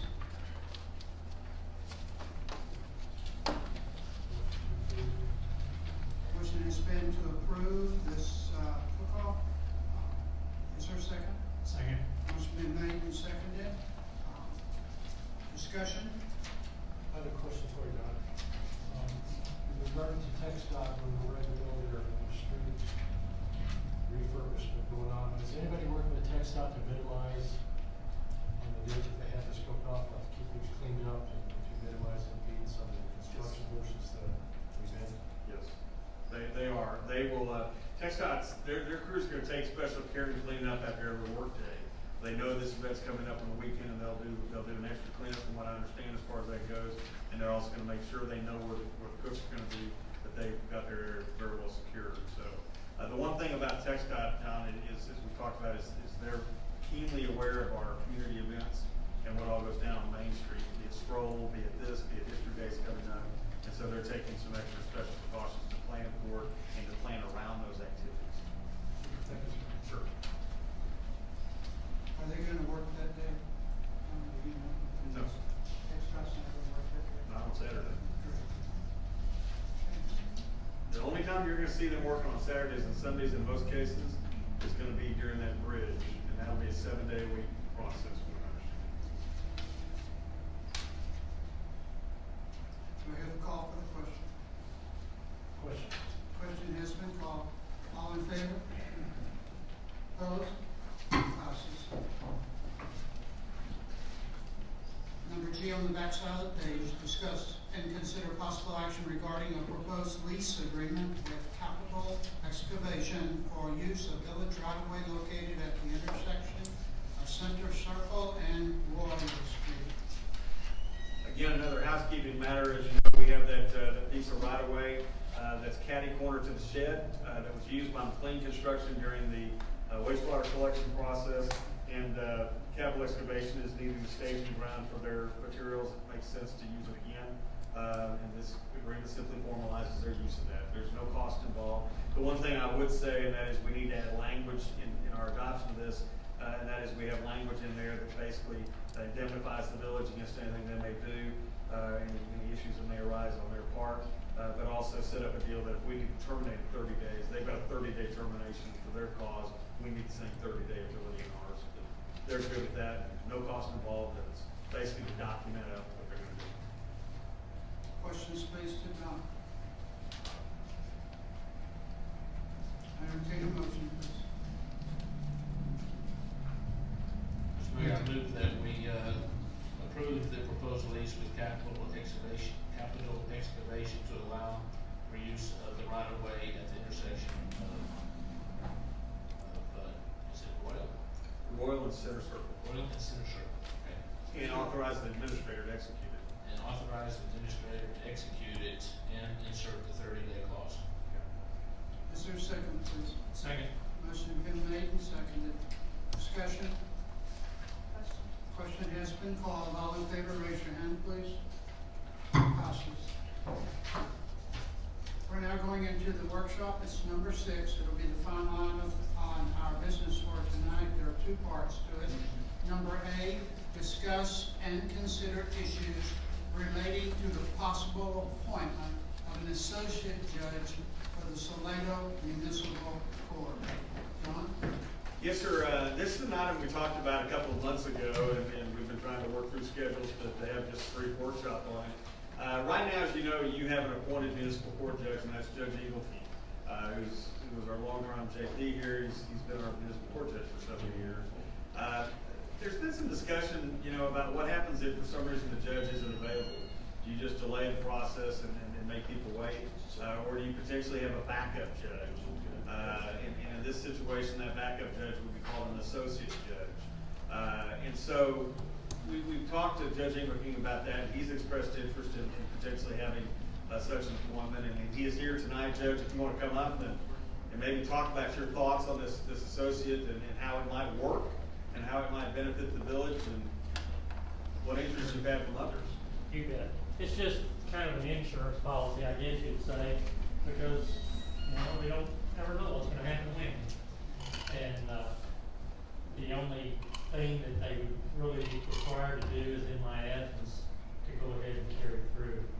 They, would have to have some training, which would be an expense to the city. And of course, if they were to perform the duties, then they would need compensation for doing it. But those are the only two, money items I can tell you. Whoever you decided to appoint to that job, they would obviously have to go down and get certified through the Municipal Court Training Center. And then they would have to have annual update training, just as I do, so there would be an ongoing cost for that as well. That's, yeah, as far as I know, about anything else?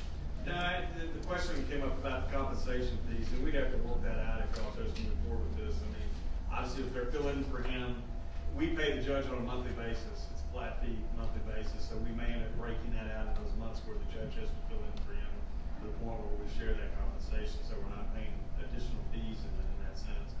You know, as far as the training goes, you know, we put them through the training course, and that's not that expensive. It's in Austin, for the new judges, so it's not like there's a big expense for overnight or anything like that for them, just some travel time.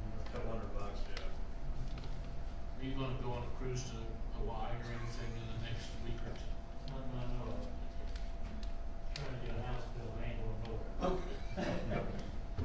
No, but, those things like that, normally what we would do is just reset the court date if there was any interference that we do it out in advance. This would pretty much just be if in fact something, you can use in the hospital or something like that to perform the duty. Well, I or would say if you had a conflict of interest that arose where he was not able to sit on a case. Exactly. There hasn't happened in city court yet, but in county court, it happens quite often that I have to recuse myself and have another judge come in. This way we would have another judge to hear me. Also, I would say at first, whenever you first appoint them, that it would probably be a good investment to let them come and sit with me a couple of times during trials, and also have them there a time or two where I can watch them actually go into to make sure everybody's on board. Any other questions? How do you go about, I've never seen this done, how do you go about finding an associate judge? Do you advertise? How do you do that? You can do that. I mean, we've had, since this topic of discussion came up, we've had an inquiry from Richard Sapp. We had an inquiry from Judge Coleman. You know, so there's interest out there. They're not lining up. But, you know, that would be a situation where you would probably want to sit down and interview them and spend some time figuring out who it is you want, because they're your face in that municipal courtroom. They're the face of this village. And Judge Engleking does a great job with that. And then, you know, you need someone equally as competent and equally as capable. There's probably not one of those out there, Don. I didn't say Mr. Mayor, I would say that yes, if you decide to do it, that you ought to open it up for people to apply and have an interest in it. I have a question too. So, is the training for the municipal different than the Yes. other trainings? It So is. it's not like we could get a judge somewhere from Bell County that to come in and do it. No, we would still have to go through the municipal court training system. Okay. Yeah, okay. It's like the judge right now goes through, even when he was sitting in a dual role, he went through municipal training at the same time he went through county. And they're obligated to stay up to date with continuing education. Any Any other other questions? questions, please, discussion? I have one question, sir. During the interview process for potential candidates, who would be the key people that would be interviewing, yourself and members of the BOA, or just? That would kind of be up to y'all to make that decision. I'd be more than glad to help with it if you wanted me to, okay? But, that'd be up to you all to decide how you want to do that process. You'd want somebody that had the ability to work with Jimmy. And I think that's the key, because there's a partnership there. Because one's going to be looking after the other. So engaging him in the process, John, is really a good idea. Yeah, I think it would be too, that's what I was asking. Thank you. Thank you. Any recommendations that you would like to make? We cannot vote on this, but any recommendations you'd like to make regarding? I'd like to see a proposal from city staff at our next meeting, including an interview process and having Judge Engleking involved in that process. Absolutely. Anything else that would like to be added or said at this time? We can do it. Okay. B, discuss and consider issues relating to the possible creation of an emergency services district to fund fire services in the Salado area. We have a citizen's comment. John. You're busy today. Well, John Newman, I still think I live at 2221 Chisholm, but who knows? Simply put, when you see Salado fed up, think Salado, friends of an emergency district, and I have a petition ready to go. Petition ready to go, and I have 100 signatures in here in 72 hours. And so, absolutely 100% support for this. Thank you. Thanks, sir. Okay, discussion is open, please, on number B. Can you go into a little bit of the process of what's brought us here and why we're here, and if John presents us the petition with 100 valid signatures, where we would go from there? Can you run everybody through that process? Absolutely, I can. Right now, we have seamlessly, and quite frankly, have taken it for granted that the Salado Volunteer Fire Department has provided fire protection for this community for years. And quite frankly, some of the best volunteer fire protection that I've ever been around. And I think we've kind of taken that for granted. But I think the department has reached a point through its activity levels where they are beginning to search about where they go in the future and how do they progress in the future. The guy sitting in the back of the room is one of the nicest people you'll ever run into. But the guy sitting in the back of the room is one of the most tired people you'll ever run into too, because he puts in an awful lot of time. He has a private business he's trying to run, but he jumps out of that tractor in that business 2 or 3 times a day, sometimes more than that, to respond to calls, as do other volunteers in that department. They're no longer a small volunteer fire department. They're a volunteer fire department that's trying to serve a suburb in a metropolitan area. We don't like to call ourselves that, but that's really what it is. And when you see the service area that they're responsible for covering, you'll know exactly what I'm talking about, and I'll toss that map up in a minute. We've had discussions about this, that the county has not been real hot on the idea of pouring more money into things as far as these type of things go. They work hard to try to raise money. We pitch money in to the tune of about $40,000 a year. The county pitches about $50,000 a year into them. But they have a couple of fire stations. They've got more than a dozen volunteers that have needs, and communities, a fast-growing community that has needs. And we may be at that point, and I stress we may be at that point where we need to start thinking about something that creates a little better foundation for this department to grow and provide services. We get an excellent level of service, but I think there's some concern that maybe some of the guys are starting to get kind of tired, and we need to get a position in place or a framework in place where we've got some paid people maybe part of the operation. It doesn't mean you do away with the whole volunteer fire department, but what it means is you create the framework in place to at least have a core group of a couple of paid people on staff that will be supplemented by volunteers to make sure that someone's there to answer the call when that call comes in, regardless of the daytime, night, morning, whatever. So how do you do that? Well, there are a couple of ways to do that. The city can choose to fund its own fire department, and there doesn't seem to be a lot of interest in that. The Salado Volunteer Fire Department fund or serves an area much greater than the village of Salado. So what mechanism exists to make that possible? It's a mechanism that the state has created that's called an emergency services district. And that emergency services district is basically, simply put, another taxing entity. But it's a taxing entity that has some very specific limitations on how high the tax can go. It recognizes the vast area that taxing district will cover. But it's a mechanism that's in place to help fund the provision of emergency services, be it equipment, be it manpower, be it what other needs may exist. It cannot just fund fire, it can also fund EMS, which right now the county has an interlocal or an agreement, I guess, with AMR, but there's really not a funding transfer from what I understand. It's an agreement for service with them. But they do have a funding agreement with our volunteer fire department, not just ours, but others in the county. So, emergency services district, how are they created? I think when you start talking about ESDs, you've got three questions you have to answer, first of all, before you get too depth into the discussion. And number one is, why create the ESD? And we've talked about that need that may exist. You've got a group of tired people that have demands on them that are extreme, and we're pleased with the service, and we want to see that service continue, so how do we continue that? Well, you can do that through the creation of an ESD. You need to look if it'll provide the legal authority to do what's needed. And we talked about the fact that it'll provide a funding source to help maybe bring some manpower and help bring equipment needs to bear from that standpoint. And then the last question of the three, I would say, and that is there adequate support for the creation of an ESD? Support is a key issue in this particular situation because it is not this board, it is not the Commissioner's Court in Belton that's going to say, create the ESD. There's a public process and a very strong public process that takes place in the creation of that. You're creating another taxing district. So who's going to be responsible for the creation of that district?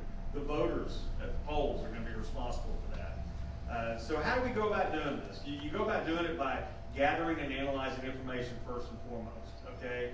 You try to identify the service area for the district. You know, is the thought process that you want it just to cover Salado? Do you want it to cover their current service area? How does that work? You look at the anticipated property tax base. The service area that they have right now has somewhere in the neighborhood of $1 billion, I think, worth of property value in it when you total it all up. There are over 5,000 pieces of property in their service area. The village of Salado has 1,500 tracts in it. So you can see we're talking about a service area that's 5 times almost as big as our community. There's a lot of taxable property value in that particular area. You don't need a big tax to generate money in that large of a service area. And the state law recognizes that. That's why the state law has caps on how high their tax can go. But you see most service districts, ESDs, you know, are in that 4 or 5 cent range, thereabouts. I think there's a cap that goes as high as 8 or 10 or something like that, 10 cents. And so it recognizes the fact that it is a limited purpose taxing district.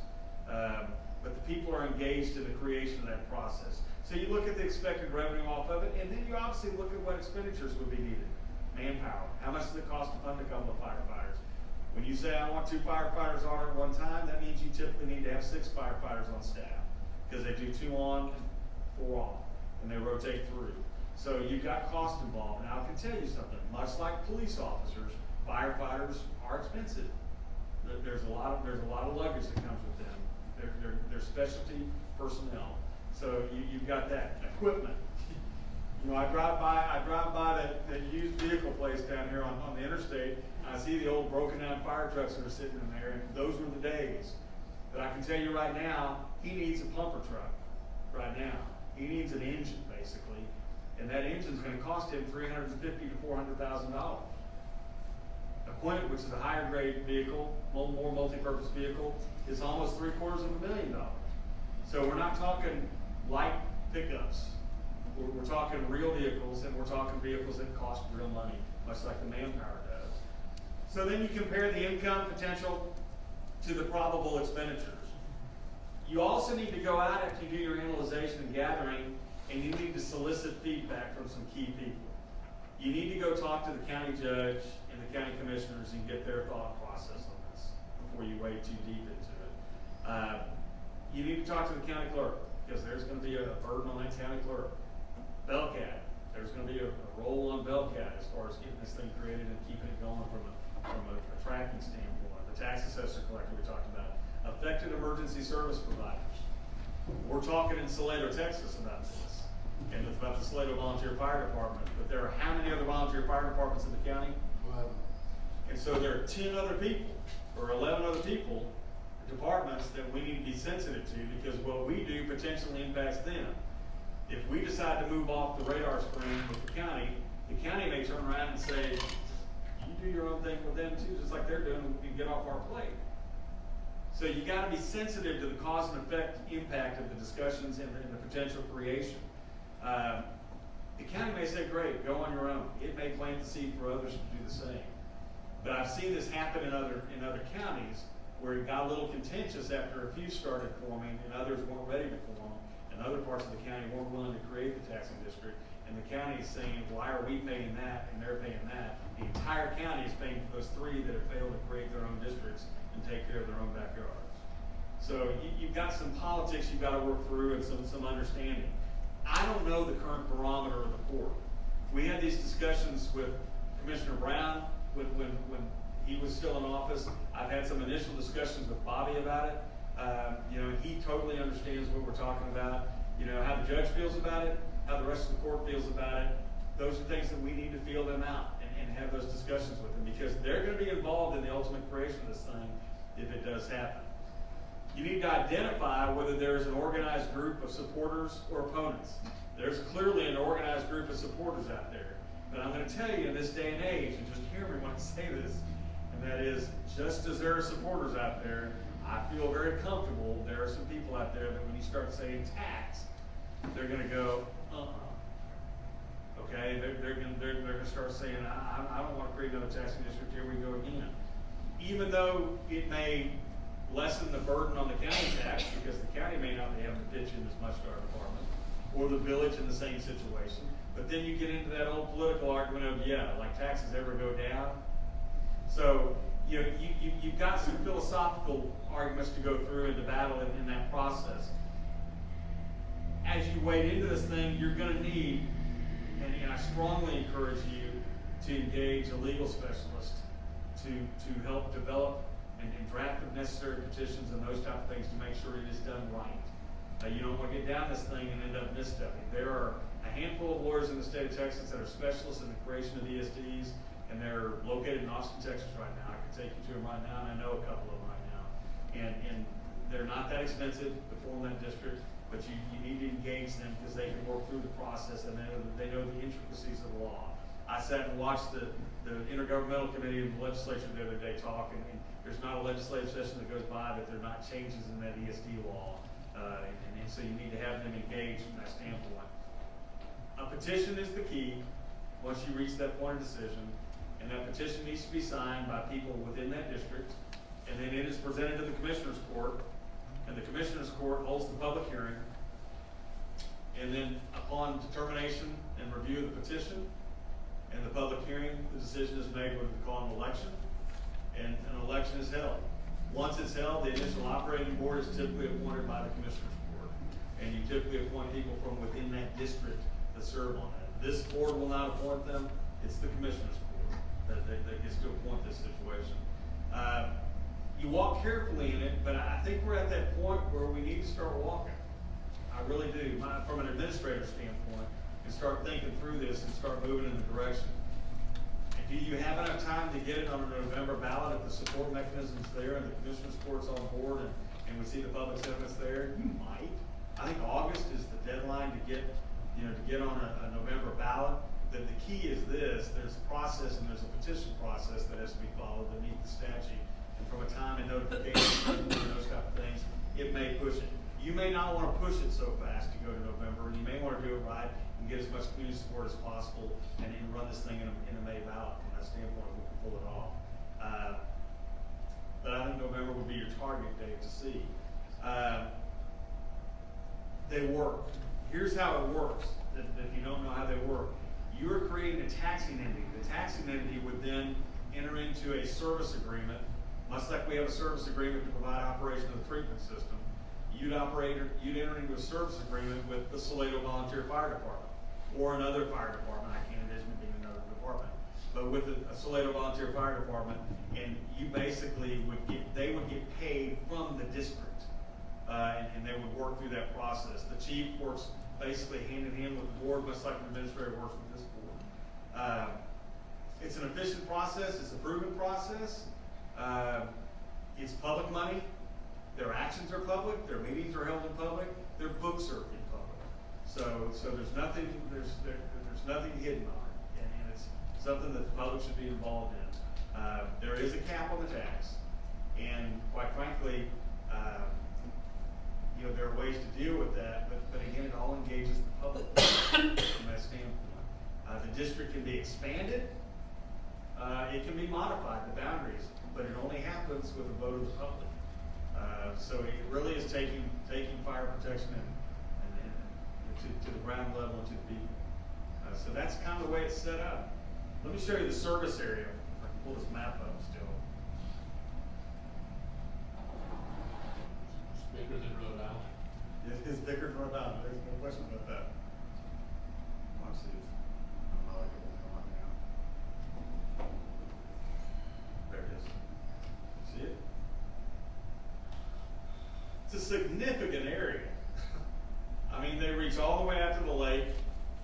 Look how far south they go. They go out west significantly. And they also go east. It's a large, large area. But when you start looking at the taxable values in that particular area, you're talking some significant dollars.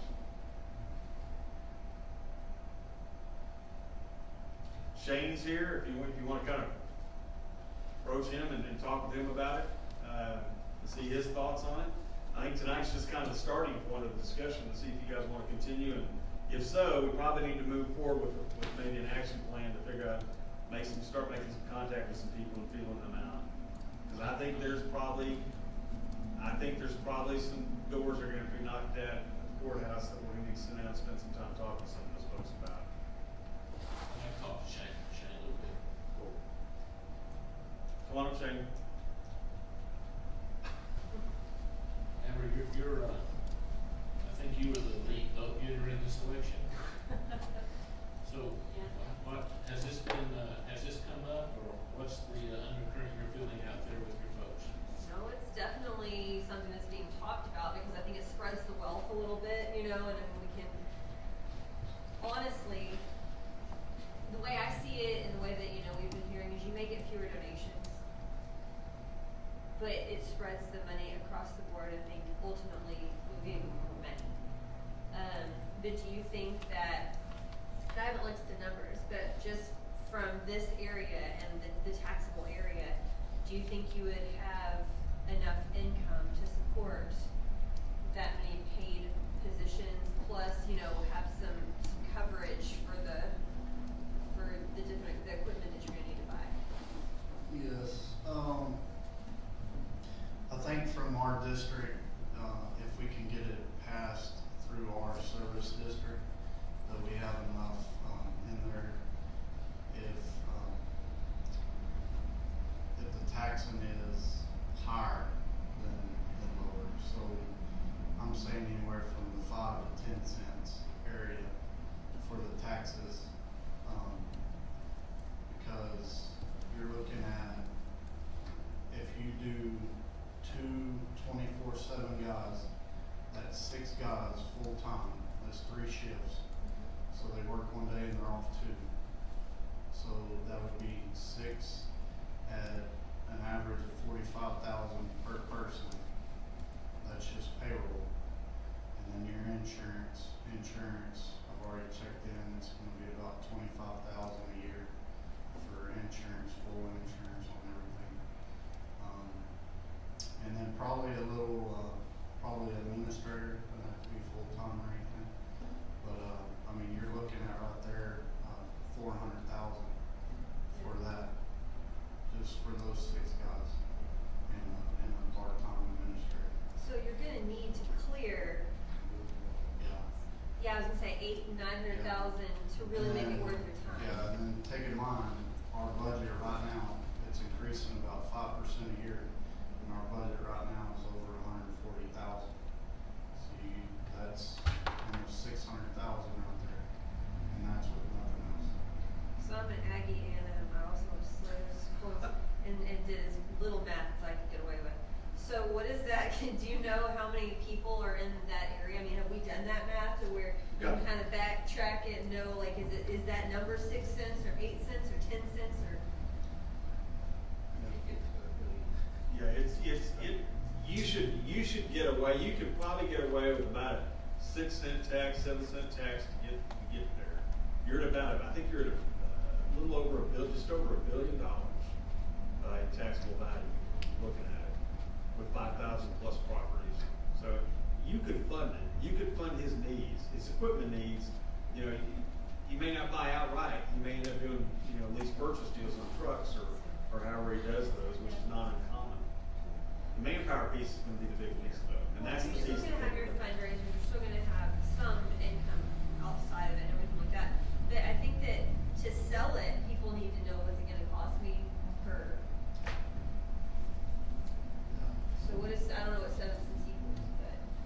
We'd have to run the numbers and go full numbers on it for you. Like I said, we just pulled the initial read on them, but I think we try to figure out where you're at. People, I mean, I think it's going to be really hard to float in November. And honestly, I think, to me, I would rather see it in May. Honestly, it's a better draw for the next election, too. And most ESDs, So. if you research them, they take up to 2 years to get going. It's a lot of research, a lot of getting the public the correct information and getting everybody on the same page and going out there and hitting the right bullets that you need to and educating the people what it's for, what they're going to gain out of it. One gain would be is the ISO rating, which is your insurance on your house. So if you go, like right now we're at a 5 within the village. If you live within 5 miles of a fire station and you're within 1,000 foot of a hydrant, you're rated as a 5. So you get an employee and then you get the ISOs to come in and do another study. The ISO rating should go down to probably a 3 or a 4. And as you get equipment, so your employees would be next, and then the next drop would be if you got a quint or ladder, then you would get another point down. So, eventually you can get down to the 2 or 3 points. So you're going to save, I don't know what exactly the insurance save is, but I know it's a pretty good bit, and that may be a difference in it also. There's a benefit there. The one thing you're going to find, and I think he's right in the sales point, this part of the state's a little bit different than other parts of the state that I've been in, and I think that this part of the state has a tendency to be a little bit more reasonable than some other parts of the state when it comes down to funding things like emergency services and things like that. But I think there is an educational process, and I think there will be more opposition out there than we realize because they just don't like the idea of creating another taxing district. I will tell you there are members of the state legislature that will tell you that they would be 100% in favor of ESDs, but they're not going to support an ESD because it's another tax district. But I think if push came to shove, I really do believe this area would support it. I'm not 100% sure that, especially within the village limits, your response times would be that different, whether you got somebody on or not, because a lot of you guys, half the guys when you go to the station, they just go straight there and you guys can work it out. I think where your sales point is, these people out in the county, they're way far out. If you can show them how much their time, is going to increase and their response time and those things, I think that's where your selling point is. I think there's a lot of people in the village, highly educated, people that get it, they understand it. But I think the further out you get from the village, they're going to have a harder time. I mean, those are your farmers and ranchers and the people that they're doing, having different business and their income may be a little different, and you know what I mean? Those are the people you're going to have to really sell, so. I think that's Right, you're gonna get $1 million out of that building at $100 valuation. So basically, at $800,000, you're gonna have that 8 cents. That's what I'm saying. 707 cents. As everybody knows, Williamson County has this, and Gerald has really benefited from it. They started off with 1 person full time, and they're at 10 cents.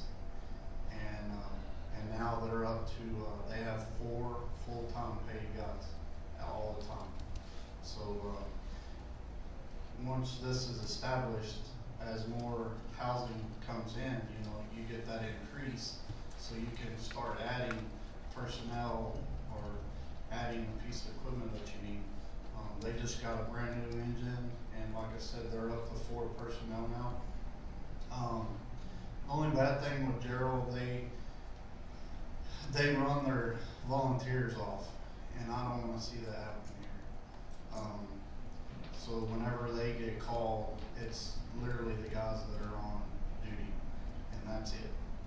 They hardly have any volunteers now. They've run them all off, and I don't want to see that happen here.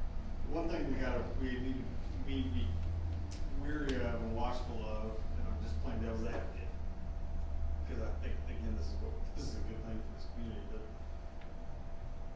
this relationship, and we talked a little bit about it, this relationship that exists right now with AMR and the county, and they're here, and it's not costing him anything, it's not costing me anything, and it's not, they're here, but if there's a funding district that gets created,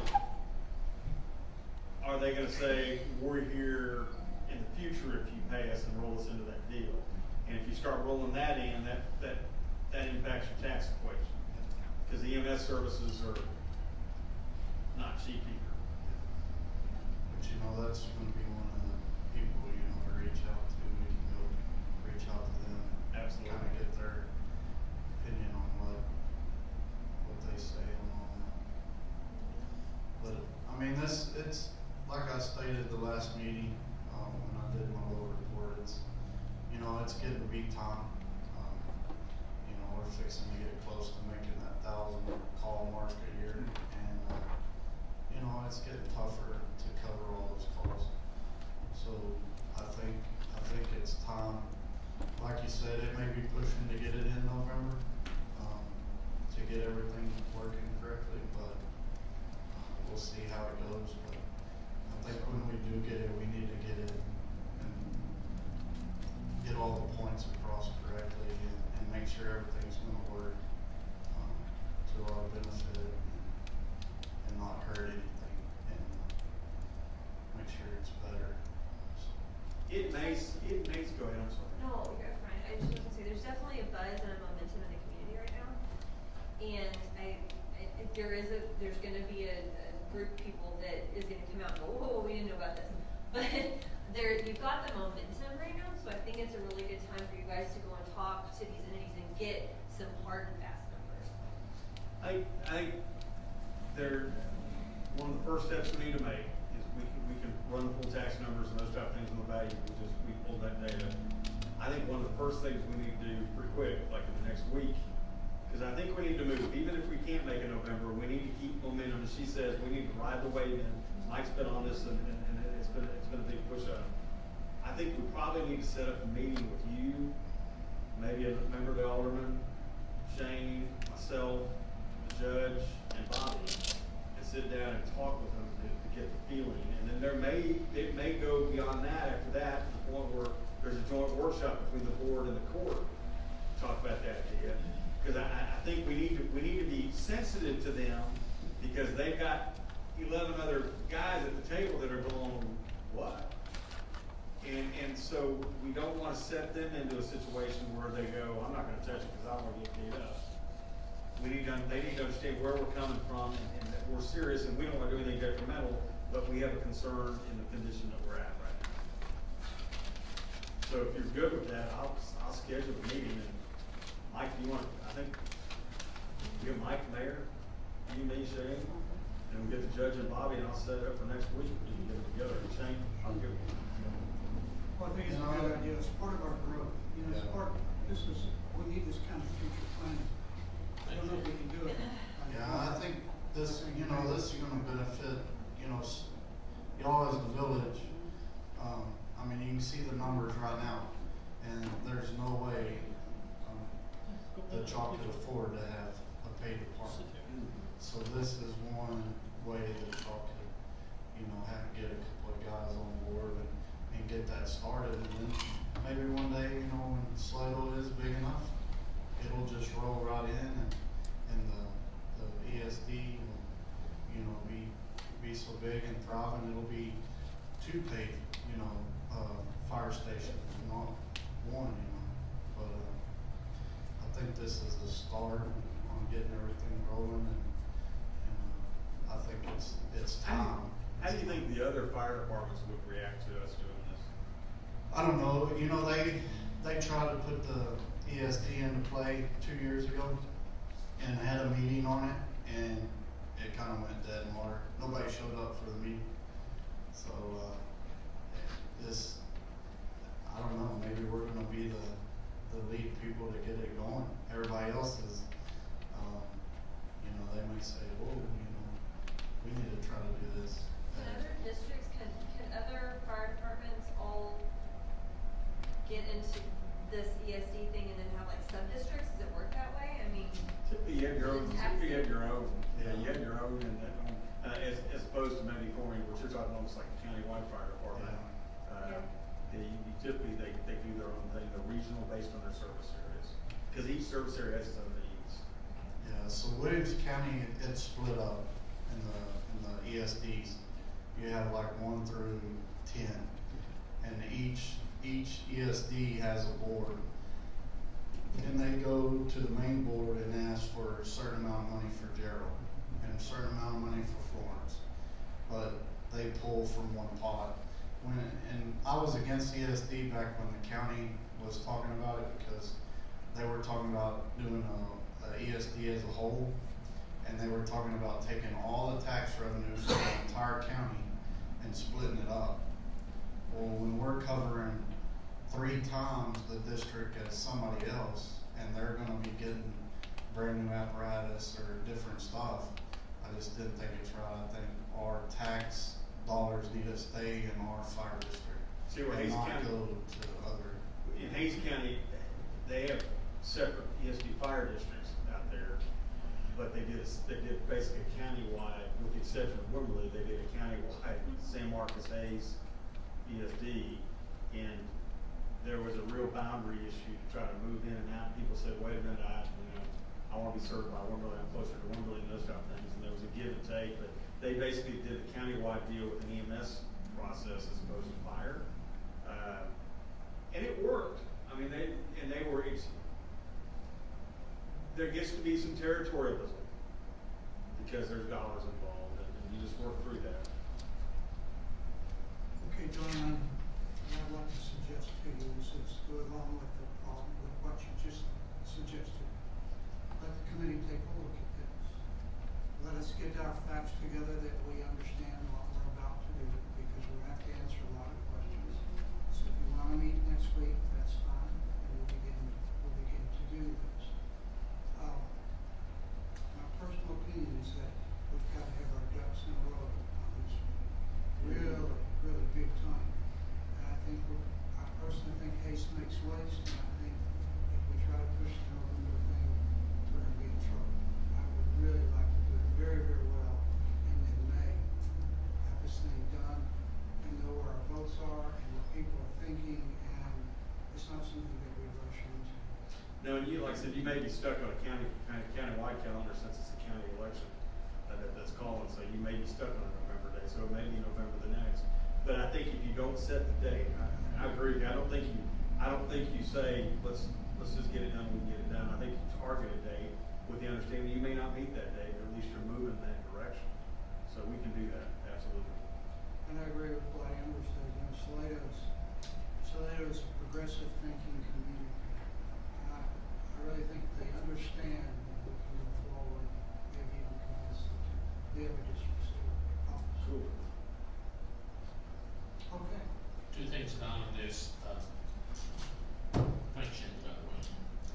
The taxes that's going to be generated, we will get 0 out of this. Is that correct? The city will get 0. Absolutely. The city will get 0 out of Goes this. straight to the ESD. So we're tackling this to benefit not only the village, but it's going to also be beneficial for everybody out there in the Part of our ETJ and beyond our ETJ. right. And so this is us going out on a limb to actually try to do something to do some future thinking and positioning about where we want to be. And my last comment is that, we didn't do a very good job on this, on the sewage, vote. You know, it was basically, not a lot of information out there about how much it's gonna cost, how much my taxes are gonna go up, and what I'm gonna get out of it. So you mean on the bond vote? Yes, on the sewage plant, bond. And so, and we're still playing catch up on that a little bit. And I want us to do everything we can to make sure that we have all the information out there so that when people are voting, they have the ability to be highly educated on what they're voting for. I'd strongly encourage you, as you progress with this thing, to see if the waters are good to float on. I strongly suggest you almost appoint a steering committee as opposed to the village being the challenge, the lead. And that steering committee involved and represents, Shane knows better than anyone, those key people out in that service area that are all about the Salado Volunteer Fire Department. And let them kind of be the face of this thing. We start the initial water and then and stir the water first, but then transition into a steering committee. Let that committee run it. We'll be there to support them. You can even have some membership on it, but it really needs to be a district-wide support team. Right. Excellent. Okay, let's do it. Okay, that concludes our business for the evening. I'll entertain a motion to adjourn. Is there a second? Let's go on. Oh, wait a second, folks. Mr. Mayor Pro Tem, do you have anything you want to say, sir? No, I'm good. Let's go home. Okay.